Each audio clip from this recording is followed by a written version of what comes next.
It's been 10 days since President Trump accepted North Korean leader Kim Jong Un's invitation to meet, but there's still been no public response from North Korea. Yesterday, I spoke with South Korean Foreign Minister Kyung-Wha, who's in town for talks on trade and North Korea. That's where our conversation began. Have you heard anything from North Korea in response? Well, nothing publicly, but there is a channel of communication now established. So I'm sure there are back and forth messages. But I think the North Korean leader would also need some time, given the readiness with which President Trump has accepted the invitation to talks. I think we were all quite surprised by the readiness of that decision. I think it was an extremely courageous decision on the part of President Trump. We believe the North Korean leader is now taking stock. We give them the benefit of the doubt and the time that he would need to come out with some public messaging. So you were surprised President Trump accepted so quickly. Do you think Kim Jong Un was surprised? I think we all were. Your President Moon has Yes. plans already to Yes. meet with Kim Jong Un next month. What does South Korea hope to achieve from that conversation? This is, of course, also a very historic engagement. And the North Korean leader is coming just south of the DMZ for the third inter-Korean summit. The two previous ones were held in Pyongyang, the North Korean capital. So the indication that he is willing to come south for this is very significant in itself. In the talks between North and South Korea, will the nuclear program even be a topic, or are you saving that for President Trump? No, we're not saving that for, I think, President Trump. I think this is a concern not just for the United States, but for South Korea as well. But I think we will want to discuss key security issues, including the denuclearization issue. What conditions do the North Koreans have to meet before this conversation happens? Well, in effect, they already have. We have asked the North to indicate in clear terms the commitment to denuclearization, and he has, in fact, conveyed that commitment. He's given his word. He's given his word, but the significance of his word is quite weighty in the sense that this is the first time that the words came directly from the North Korean Supreme Leader himself, and that has never been done before. The idea of a North Korean leader, Kim Jong Un, meeting with an American president caught a lot of people by surprise.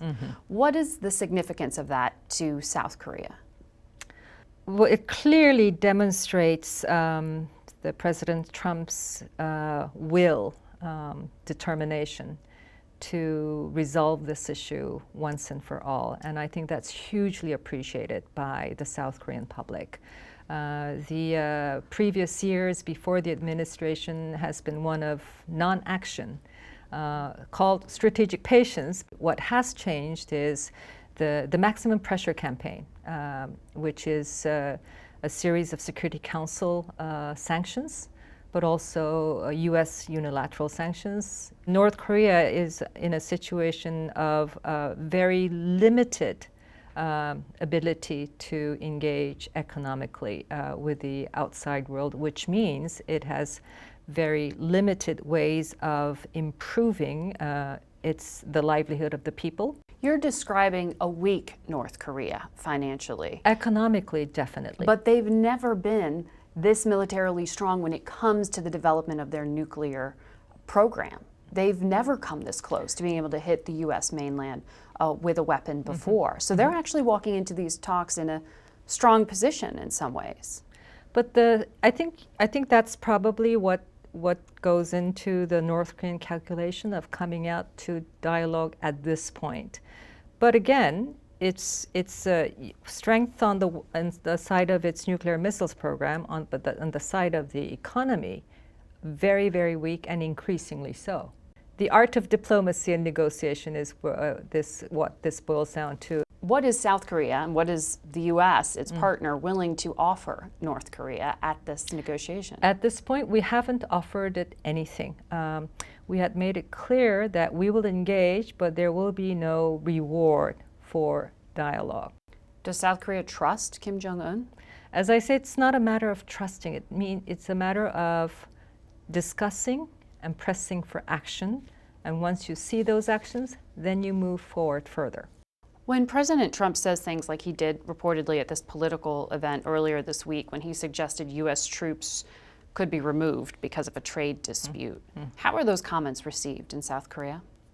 Well, anytime troops are mentioned, it raises eyebrows. So yes, it has caught attention, but we are absolutely confident of the American commitment to the alliance and the troop presence in our country. So you don't take comments like that seriously? Well, we take any comment coming from the president very seriously, but in the larger scheme of things, is this alliance that have been the bedrock of peace and security on the Korean Peninsula, but also the Northeast Asia for decades. Next week, those tariffs on steel and aluminum go into effect. What's going to happen to South Korea? Well, we've been arguing very much, as ally, and particularly a visible alliance at this point when we are trying to make the most of this opportunity that is created to come to terms with the North Korean nuclear issue, that we need an exemption on this. So we've put all of our arguments and considerations on the table, and we're hoping for a good result. No assurances that you will be exempt yet? I think we'll know when the decision is made and announced, but I think we're putting the best arguments in place. This comes in the middle of what was already a tough renegotiation of that U.S. free trade deal with South Korea. So are you concerned that some of this beating up on trade is going to hurt the alliance? There has always been trade issues. The steel issue is not entirely new. This is particularly big. But we take it for what it is and try to deal with it. But again, yes, coming at this particular time, it's not helpful. Minister, thank you. Thank you. You can see our full interview with Minister Kang on our website, facethenation.com. We'll be back in a moment with our political panel.